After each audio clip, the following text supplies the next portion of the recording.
What is up, greenisnotnick nation? Well, I almost messed that one up. Well, I did mess it up. I messed it up. Okay? We watched a video from this YouTuber on stream and it was too explicit. I don't even want to say what it is because I don't want to get demonetized. So we're going to watch this video instead. It's about whether or not having a bigger neck will give you more intimacy. I'm trying to avoid that first 30 seconds demonetization on YouTube. It's a tricky thing, but it will cost you a lot of money if you mess it up. I want to give a shout out to my boy Jacob, who recommended this to me on my email, nickisnotgreen@gmail.com. More neck, more sex. Let's check it out. Does it offer any kind of advantage in competition with other men?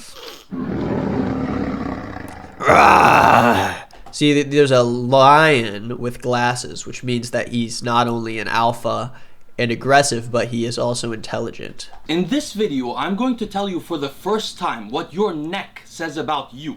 But before I do, please subscribe to the channel if you're not already. Now let's look at my neck. I have a pretty thin neck, you know? I'm not like super muscular, but if I really stretch it out, I mean, that's wide right there. You know? I got a lot of muscle in there. But I think I have the potential. I just gotta bring it out. I gotta go to the gym and start working my neck.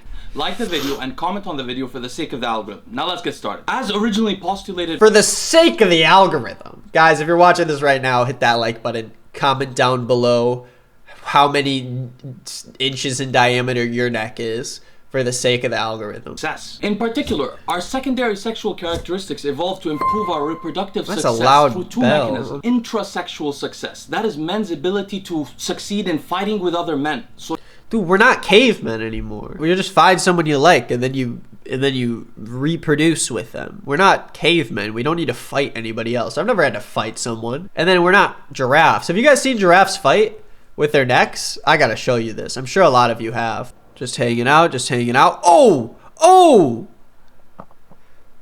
Oh! Boom! Boom!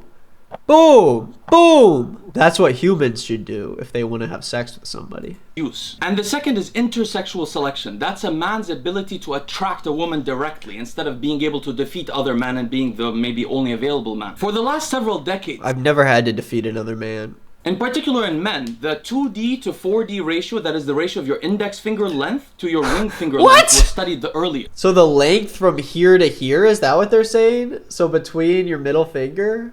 But in particular, it reflects intrauterine testosterone levels. Stop saying long words. We went over all the words that you were allowed to say in this video, the words that you knew. And intrauterine testosterone levels was not a term that you were familiar with. I tested you on that. You didn't know what that meant. On the other hand, the face width to height ratio began to be studied in the early 2000s. Okay, I get that one more than the index finger one because it's like you just see it and it's more subconscious, but no one's looking at your fingers when you're trying to think of who you want to date. And in women, the ratio most studied is the waist to hip ratio, a ratio which we'll discuss in future videos. Dude, we're not cavemen anymore. We're not testing women based off of how well they can bear a child. I don't think anyone besides this guy does that. He's like, hey, I'm thinking about going on a date with you. I'll be honest with you. Let me be straight up with you. I want to go on a date with you. But first, I'm going to need to whip out the tape measure because I need to measure your hip to waist ratio. It's not a creepy thing.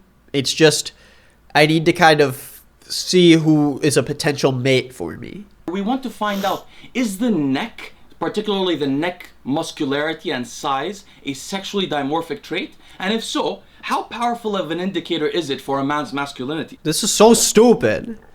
Who cares? My neck? My freaking neck? Why am I worried about my neck? And this was in line with a 2001 study on sleep apnea that found that men's neck structure more influenced their sleep apnea incidence than women. If my neck is smaller compared to my head size, something about sleep apnea, something about I'm having a ton of sex, basically. Okay, I'm sick of this previous research. I just want to see the advantages. What am I going to get by having a big old neck? Does it offer any kind of advantage in competition with other men? It does, in fact. In terms of intersexual competition, the research has been a bit muddled because a lot of the research on... Because no one's researching whether or not having a big neck is going to make you have more sex. That's why the research is so muddled and there's only one study that hasn't been cited by anybody because it does. What are you going to use? Why would anyone need to cite this research? And in particular, this is because the neck muscles are thought to stabilize the head in response to blows to the head, such that a bigger... Who's taking blows to the head in 2021? I'm not taking any blows to the head. This is neck strength, a protective factor for reducing risk for concussion in high school sports. I'm not a high schooler. These are people who are in high school. These are children. Why are we testing the neck size of a bunch of children? Listen, I appreciate the fact that the guy brings studies and tries to like bring science into it and isn't just talking out his ass. But can't we talk about like things that actually matter about the necks? I feel like it's such a like alpha male thing to want to worry about how big your neck size is to fight other men and to fight other males in search for your mate. In particular, they looked at the sternocleidomastoid muscle, which is here on the side of the neck, which indicates width of the neck. And they looked at the upper trapezius, which most people call their traps up here. What does this have to do with more sex? Give me the recap. Where's the recap? Third, we learned that women rate men with bigger necks as more masculine and as appearing stronger, and that they're more interested in having sex with those men. Anyway, friends, I think we missed a section. Is this in the 2021 study? Hold on. Using photorealistic stimuli where they manipulated the neck size, in particular that muscle I mentioned. Dude, this is the photo that they used though. These don't look like real people. So the study was like these robo clone things that look like those boxing guys, and then they're like, hey, from these people that look exactly the same, who looks more masculine? And obviously it's the one that has the wider neck because they all look exactly the same. And then they asked, what is your short-term attractiveness of these men? Which it doesn't mean which one do you want to sleep with. And obviously you're going to pick the one that looks the bulkiest when you're looking at a bald, naked man. Do they cite the source down here? Oh, he doesn't even show the study?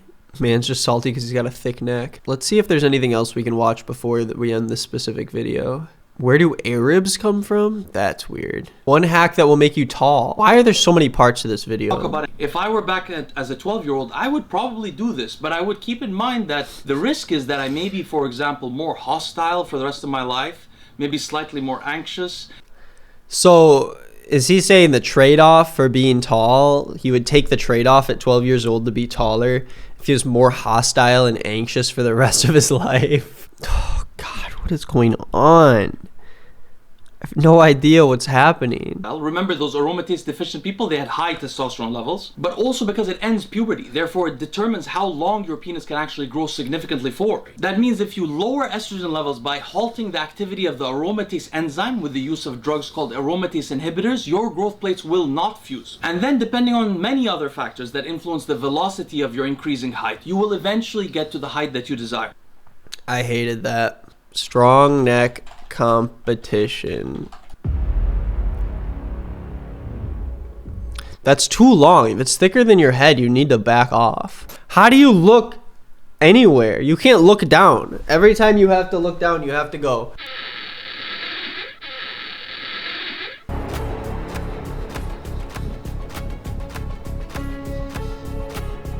Oh, nexercises. Dude, that's a good... Is that a thing, nexercises, or did I just come up with that? I don't really see it used much. I think I could technically probably copyright that.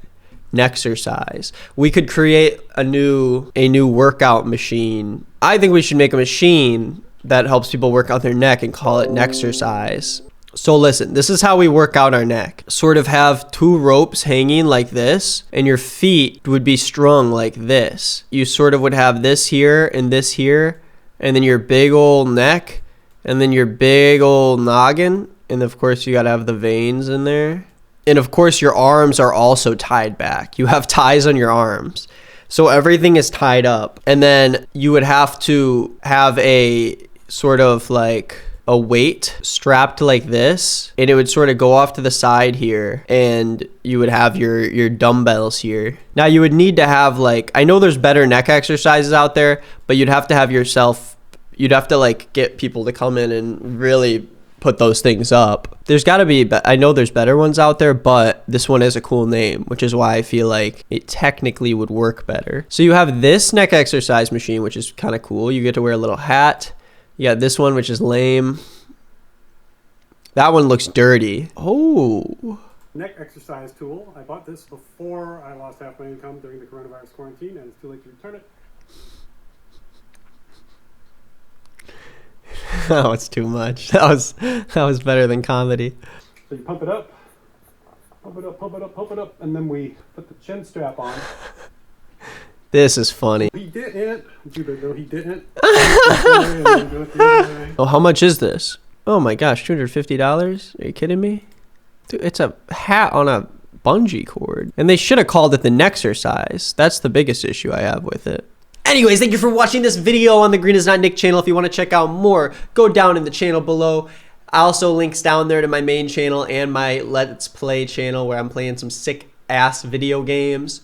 Thank you for checking out the video, and come back next time when I do something new. Ba-da-da-ba-ba-ba-da. Play the outro song.